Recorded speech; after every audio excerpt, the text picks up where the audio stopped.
কিয়ামত সংঘটিত হওয়ার আগে কিছু লক্ষণ প্রকাশ পাবে। লক্ষণগুলি দুই ভাগে বিভক্ত।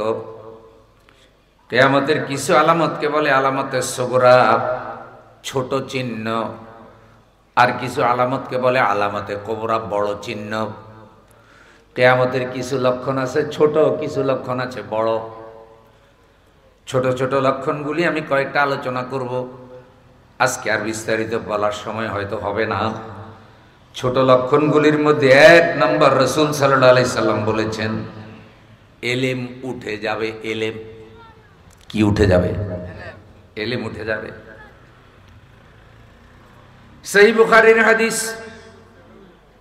রাসূল সাল্লাল্লাহু আলাইহি সাল্লাম বলেন আইয়ুরফাল ইলমু, এলেম উঠে যাবে। এখানে এলেম মানে কি? এলেম মানে হলো ওহীর এলেম। এলেম মানে হলো কোরআনের এলেম। আল্লাহ যে এলেম নাজিল করেছেন, ইকরা বিসমি রাব্বিকাল্লাযী খালাক, খালাকাল ইনসানা মিন আলাক, ইকরা ওয়া রাব্বুকাল আকরাম আল্লাযী আল্লামা বিল কলম আল্লামাল ইনসানা মা লাম ইয়ালাম।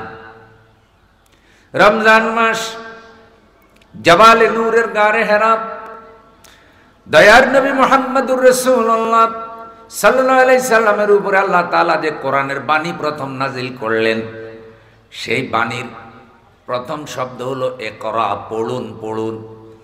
আসমানি কিতাব আল্লাহ নাজিল করেছেন, আল বলেছেন পড়ুন। পৃথিবীর কোন নবী অশিক্ষিত ছিল না। নবীরা মানুষকে তালিম তাজকিয়া দিয়েছেন। আল্লাহ বলছেন ইউআল্লিমুহুমুল কিতাবা ওয়াল হিকমা ওয়া ইউযাক্কিহিম।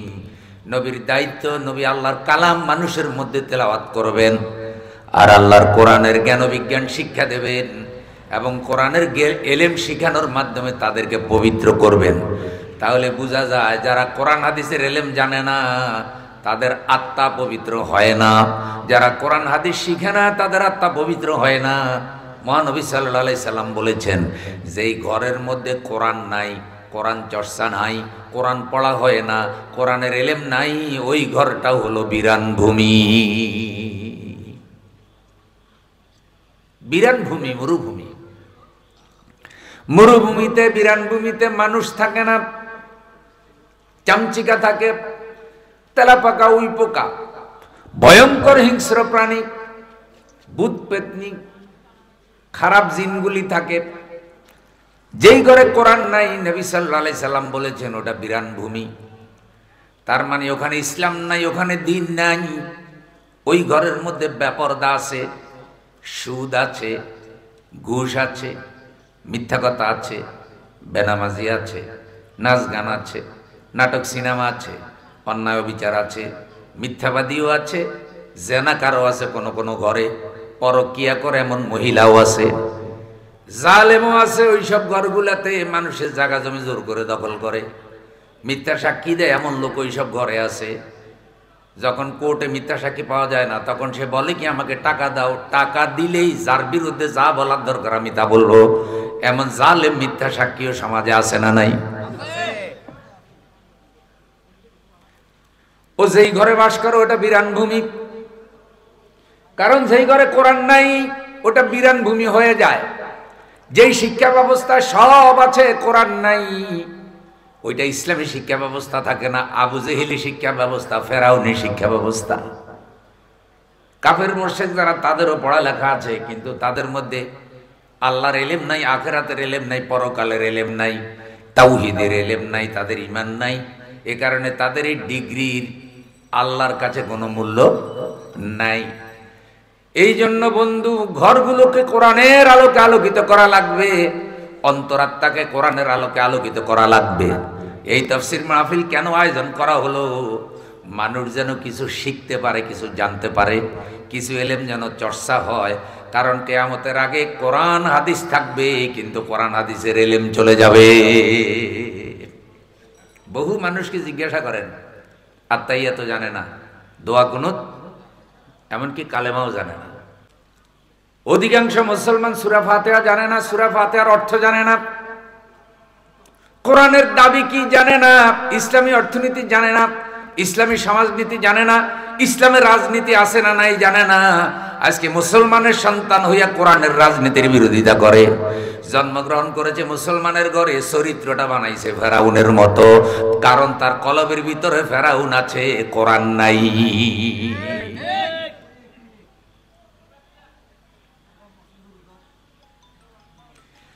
নবী সাল্লাল্লাহু আলাইহি সাল্লাম বলেছেন, খায়রুকুম মান তাআল্লামাল কোরআন ওয়া আল্লামাহু, তোমাদের মধ্যে সেই ব্যক্তি শ্রেষ্ঠ যে নিজে কোরআন শিখে এবং অন্যকে শিক্ষা দেয়। বলেন সুবহানাল্লাহ। যে নিজে কোরআন শিখে এবং অন্যকে শিক্ষা দেয় সে শ্রেষ্ঠ। তাই যদি কেয়ামতকে যদি তাড়াতাড়ি ওয়েলকাম না করেন, তাহলে কোরআনের ইলম চর্চা বাড়াইয়া দেন, মসজিদে মসজিদে মক্তবগুলো চালু করেন, সম্ভব হইলে সবাই মিলা পাড়ায় পাড়ায় নুরানি মাদ্রাসাগুলি আবার চালু করেন। কারণ জাতিকে বিচ্ছিন্ন করার জন্য বিভিন্ন ষড়যন্ত্র চলছে, যেন কোরআনের সাথে জাতির সম্পর্ক না থাকে। এই জন্য তারা শিক্ষা ব্যবস্থা বানিয়েছে, সেখানে কোরআন বাধ্যতামূলক নাই, সিপার ভিতরে নিয়ে ঢুকাইছে। আইন আদালতের সাথে তারা কোরআনের সম্পর্ক রাখে নাই। নাটক সিনেমা বানাইতেছে, কোরআন যেটা হারাম করছে। সংস্কৃতির সাথে কোরআনের সম্পর্ক রাখে নাই। রাষ্ট্রের সাথে ধর্মের কোনো সম্পর্ক তারা বলছে থাকতে পারবে না। ধর্ম যার যার ব্যক্তিগত ব্যাপার, রাষ্ট্রীয় ব্যাপারে সবাই ধর্মের ব্যাপারে নিরপেক্ষ হয়ে যাবে। এ সবগুলো ইসলাম শূন্য করার চক্রান্ত, এগুলি একটাও কোরআন অনুমোদন করে না। এইভাবে ইলম শূন্য হয়ে যাচ্ছে। ইলম আরো কিভাবে শূন্য হচ্ছে? কোরআনের ইলম কোরআনে আছে, হাদিসের ইলম হাদিসে আছে, কিন্তু কোরআন হাদিসের ইলম অর্জন করে সঠিক ইলমটা মানুষের কাছে পৌঁছায় দেওয়ার মতো আলেম নাই। মিলাদের হুজুর আছে, খতম ডাকলে বন্ধু হুজুর পাবেন, কিন্তু কোরআন হাদিসের আলোকে সমাজ পরিচালনা করার ফয়সালা দিবে, বিচার আচারের ফয়সালা দেবে, কোরআন হাদিসের আলোকে মাসালা বের করে সিদ্ধান্ত দেবে, এমন কোয়ালিটিফুল ইসলামিক স্কলার কয়জন আছে একটু চিন্তা করে দেখেন। বহু মসজিদে খতিব আছে, মসজিদগুলোকে অকেজু করে রাখা হয়েছে, যোগ্য খতিব রাখার কোনো ব্যবস্থা নাই, জুমার দিন উপযুক্ত আলোচনাও হয় না, এমন মসজিদও আছে। ধর্মের নামে যা বয়ান হচ্ছে তা ডাহা মিথ্যা কথা। মুসল্লিরা যেহেতু কোনটা সঠিক কথা কোনটা ব্যাঠিক কথা বুঝে না, তাই জাল কথা মিথ্যা কথা শুনেও লোকেরা সুবহানাল্লাহ বলতেছে। কারণ আসলে এলেম আর নকল এলেম পার্থক্য করার মতো আকল বিবেক সাধারণ মুসলমানের নাই। জমিনে ফসল চাষ করছে, এখন ফসল নাই, জঙ্গলে ভরে গেছে, জঙ্গলকে ফসল মনে করতেছে, আর জঙ্গলের গোলায় সার দিতেছে, মনে করতেছে এটা ফসল।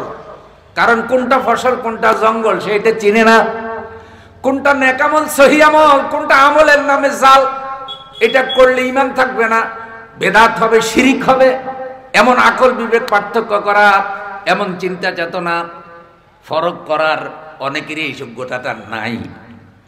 ফলে ইসলামের নামে অনেকে যেসব আমল করতেছে এগুলো কোরআন সুন্নাহর সাথে সম্পর্ক নাই। হাসরের দিন দেখবে আয় আয় যা করেছি তা তো বাতিল হয়ে গেছে, এগুলি একটাও তো আসল আমল নয়, সব হলো নকল আমল। এইভাবে বন্ধু আসল এলেম বিদায় হয়ে যাবে। কোরআনের এলেম কোরআনে থাকবে, হাদিসের এলেম হাদিসে থাকবে, কিন্তু বাস্তবে থাকবে না। এলেম আরো কিভাবে উঠে যাবে? নবী সাল্লাল্লাহু আলাইহি সাল্লাম বলেছেন, এলেম উঠে যাওয়ার অর্থ এটা নয় যে একদিন সূরা ফাতিহা চলে যাবে, একদিন সূরা নাস চলে যাবে, একদিন সূরা ইয়াসিন চলে যাবে, এইভাবে আস্তে আস্তে 30 পারা কোরআন আর থাকবে না, এভাবে এলেম চলে যাবে। ব্যাপারটা এমন নয়। তাহলে এলেম কিভাবে যাবে? নবীজি বলছেন কোরআনের আলেম থাকবে না, আলেম শূন্য হয়ে যাবে। ভালো ভালো আলেম যারা থাকবে, কিছু জালেম বের হবে, ওরা আলেমদেরকে মেরে ফেলবে। হাত্তা লাম ইয়াবকা আলেমান, এইভাবে যখন আর একজন আলেমও বাকি থাকবে না, ইত্তাকাযান নাস রুউসান জুহালা, জাহেলগুলি তখন সমাজের নেতা হয়ে যাবে। কোরআন বুঝে না, হাদিস বুঝে না, আল্লাহর রাসূলের দুশমনি করে, এমন লোক সমাজের নেতা হয়ে যাবে। এটাও কিয়ামতের একটা লক্ষণ। সামনে আছে হাদিসে আছে। লোকেরা এখন ভালো মানুষদেরকে মনে করতেছে আল্লাহ বিল্লাহ করবে, সমাজ রাষ্ট্রের সাথে এদের কোনো সম্পর্ক থাকবে না। যেগুলা সিটারি বাটপারিতে পাকা জালেম, হাইজাকার, রংবাজ, সন্ত্রাসী, এদেরকে লোকেরা নেতা মনে করবে যে এটাই ঠিক আছে, এটাই চুরি ডাকাতি করতে পারবে, আনতে পারবে, খাইতে পারবে, আমাদেরকেও দিতে পারবে। যেহেতু ডাকাতি করে আনবে, কায়দা করে আনবে, সে কিছু খাবে, আমাদেরকে দিবে, এই সিটারের নেতা বানাইতে হবে। লোকেরা এরকম খারাপ লোকদেরকে যখন নেতা বানাবে, নবীজি বলছে কিয়ামতের জন্য অপেক্ষা করো।